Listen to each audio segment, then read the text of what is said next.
Dreadlocks question and answers part 3. This is the third in my series of Dreadlocks questions and answers. Well, I had one question video and then people have been leaving me questions on that question video, and then they've also been leaving me questions on my answers video, so it's building and building and building, and it's like a snowball falling down the mountains, building and building, it's out of control. No, I'm really enjoying all these questions. I'm just fighting the temptation to answer them straight away and just holding back long enough to record them in a video. I have the third question from ATM5950, and he wants to know why his dreadlocks aren't soft. Well, he says, why aren't my dreadlocks soft?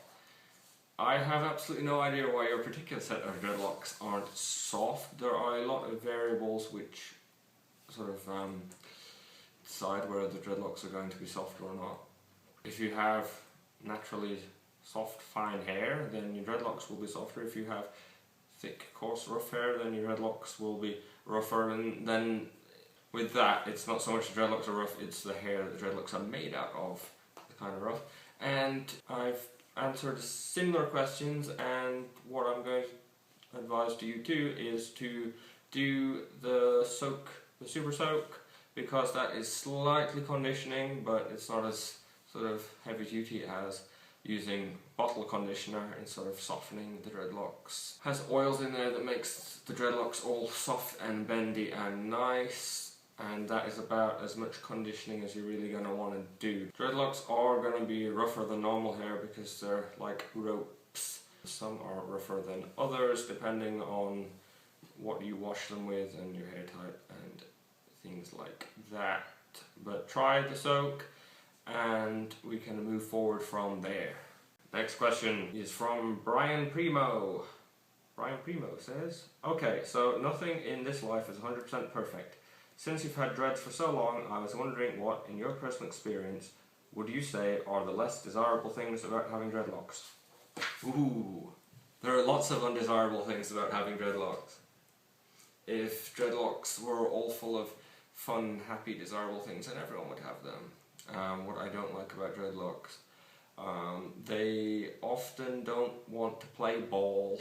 If you see my 71-month dreadlock update, you'll see that I'm having some annoying loose hair here. Even at nearly 6 years, there's still times when I'm getting little patches of loose hair pop up and I have to wait for them to knot and find a dread to go into, so that never really goes away. They don't become perfect when they mature, so you know, the little annoyances that the dreadlocks seem to often be fighting against you, mainly when it's more humid outside, and then the loose hair kind of goes.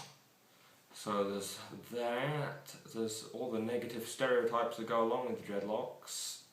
I really only started doing all this stuff online because I was kind of bored of the negative stereotypes and the myths. I'd be doing things online or not online and people would think that dreadlocks can't be washed, so I did the washing video. It showed they can be washed, and people think that they're all full of dirt and nasty things. So obviously there are lots of people out there in the real world who understand what dreadlocks are and that they're not made of filth, but there are also those who don't. I think the myths are far more well known than the facts about dreadlocks. That's annoying. Sort of day-to-day dreadlocks, I don't like how long they take to dry. If I was having normal hair, longish hair, mediumish hair, then I would probably be washing it every day, whereas with dreadlocks I am only washing them, I think at the moment, about once every 3 to 4 days. Obviously I'm still showering in between, but I'm only washing them once every 3 to 4 days, you know, a couple of times a week. And so if I was washing normal hair 7 days a week and you added all that time up, and if then you added up the time it takes for me to wash dreadlocks twice a week, I don't think that it takes that much longer. It just seems like much longer when you do it all at once. So drying time isn't so much fun, how people view dreadlocks isn't so much fun, and sometimes the dreadlocks themselves can be a bit annoying. I've never done a real pros and cons video. I guess I can. I think there's something along those lines. Oh, not pros and cons of dreadlocks in general. On lazydreads.com there's some information. There's sort of a pros and cons under things you should consider before starting dreadlocks. if you read that article, that's got some sort of pros and cons to consider before starting dreadlocks.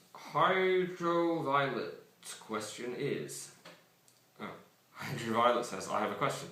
My dreads are about a month old, and aside from initial rip and tear, I've left them to their own devices and I love them. Good. Oh good. I wash them once a week. I swim in the sea a lot in the summer and I'm worried about mould forming. If I get them wet in the sea, then squeeze them and stay in the sun, do you think they'll be okay? I'm not sure whether the salt will cause problems or not. Swimming in the sea is perfectly fine, and salt water are a-okay and good for dreadlocks.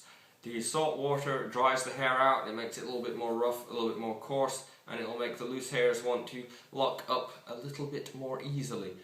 You will see a lot of people, including me, if someone comes to me and says I have some loose hair, it's annoying me, so loose hair on the top of my head, or I have some dreadlocks that aren't locking up quite how I want, the hair is just too soft or loose, then I will say one of two things. I tend to prefer to recommend wool rubbing because it's kind of easier to do, but salt water spray is great for it too. You just spray it on and it makes the hair a little bit more drier and coarse. So yes, salt is fine for your dreadlocks. The only thing to watch out for with it is when the salt dries on your scalp, it can dry out your scalp and make your scalp irritated. So even though you can swim in the sea and get out and just let it dry into your hair, when I swim in the sea, tend to like to go and rinse it as best I can. I'm not worried about getting the salt out, mainly just getting it off my scalp so that it doesn't dry my scalp and make it itchy and red and unpleasant. But the same would happen with normal hair. It's not sort of just for dreadlocks, just a scalp thing with salt. On the mould, as long as you're careful with the drying and make sure you dry them thoroughly, you should be fine. I don't know where you're from. I'm assuming if you're swimming in the sea in summer, it's fairly warm there, and so the dreadlocks should dry fine. If you're worried about whether the dreadlocks will dry or not, I tend to think of them like a towel. Well, they're little baby towels, but if you soaked a towel, or if you got out of the sea and dried yourself with a towel, and then put the towel down, if you imagine the dreadlocks like that towel, so if you put the towel in the shade or wrap it up in a ball, tie it up and leave it somewhere in the shade, then it's probably going to stay damp for a really long time. If you lay the towel out in the sun or squeeze it out, and if you blow dry your towel with a hairdryer, it's going to dry faster. So if your towel will dry, then your dreadlocks should dry. Next question. Where and what and whatever was the moment you decided that you're going to have dreadlocks? Where and why did you decide? And this is from Kenneth. There's a lot of W words in there. I don't remember the specifics because I was almost 6 years ago and I was 14. And as I said, I think at the time dreadlocks seemed fun, cool, different. I'd had long-ish hair for a few years and I was kind of bored of it because I look after my hair. So my long hair was, it was cut nice. I had layers in my longish hair. It was quite long, and then by the end it was really long and I had it professionally cut and it was all conditioned and nice, and so it was quite girly. It didn't look like stereotypical guys' long hair. I was often getting mistaken for a girl, as I've said before, so I wanted to change that, and it just seemed like it would be easier to tie up dreadlocks than it would be long hair, because I had to have them tied up a lot of the time.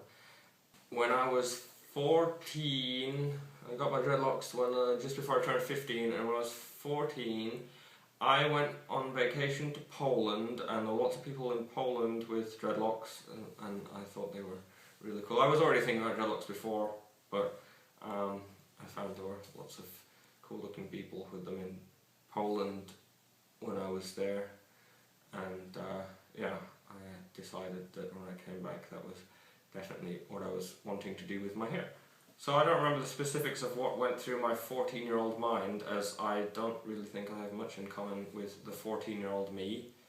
You know, when you look back at yourself, younger, and he was like, why did I do those things? I am very, very, very, very different to how I was when I was 14. I think the only thing I have in common is the hair. So if I got dreadlocks now, it would be for rather different reasons to why I got them when I was 14. Next question from Poise. Poise. Okay, sorry if that's pronounced wrong. What are your thoughts on people's dreadlocks that are regularly maintained, creating a uniform dreadlock look with all blunted tips? That's cool. I think it's a bit silly to have elitism within dreadlocks. I know there are some people who started their dreadlocks naturally who feel because they've put in more time and been more patient that their dreadlocks are superior to other people's dreadlocks. But then again, if you have a set of dreadlocks that has been started not naturally but put in a lot of time with the crochet hook, you could have put in equal amounts of time by the time you get through it all. So my dreadlocks weren't started naturally, but I don't maintain them or do anything to them, but it doesn't mean that I have a problem or really much of an opinion on people who do a lot of maintenance. The only thing I do is when people have really young dreadlocks and they ask me for advice, I try to get people to steer clear of most maintenance, not because necessarily all maintenance is bad, but because when dreadlocks are young they're always going to be messy, and it's really easy to go overboard with maintenance, because especially with the crochet hook, I've seen a lot of people who have got dreadlocks and spent hours every single day with the crochet hook because they want the dreadlocks to look matured and perfect from day one, and it's not how it works. And then what can happen is you get used to crocheting and crocheting and crocheting, and if you crochet and crochet and crochet and crochet, then the dreadlocks are always tight, and then they never really mature by themselves, and then you enter a loop where you have to crochet and crochet forever. I've talked to a few people recently who have been asking me about why their dreadlocks are stiff and pointy. You know, the dreadlocks have been, not like this, but when they hold them out, the dreadlocks have been sticking out on end.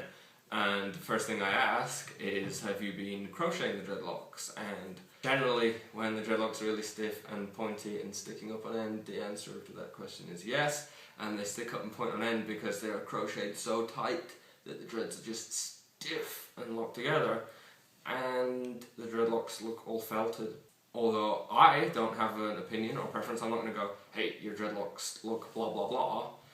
What tends to happen is people down the line regret doing all the maintenance to their dreadlocks, because once you've been crocheting your dreadlocks for months at a time, once they're really locked up and crocheted and all felted looking, you can't get them back to looking more natural, and it takes a long time for them to soften up and stop being pointy. So while I don't have a preference, people are free to do whatever they want with their own hair, I often find that people will regret putting all this maintenance and crochet and things in their hair. So that is my next set of questions. As always, if you have a question to add, you can either go back to the original question video, which has the thumbnail with the green question mark, or you can leave your question in a comment on this video, but it has to have question at the start of the comment. So start your comment with the word question. If you don't do that, then I'm just going to reply to it with a text comment. Subscribe if you want to see the rest of the videos in this series, because there will be more, because I'm getting more and more questions. And you can follow me on Twitter and Instagram and stuff, and you can find links to those on my YouTube user page. The banner at the top, underneath the banner there's little icons for different social medias.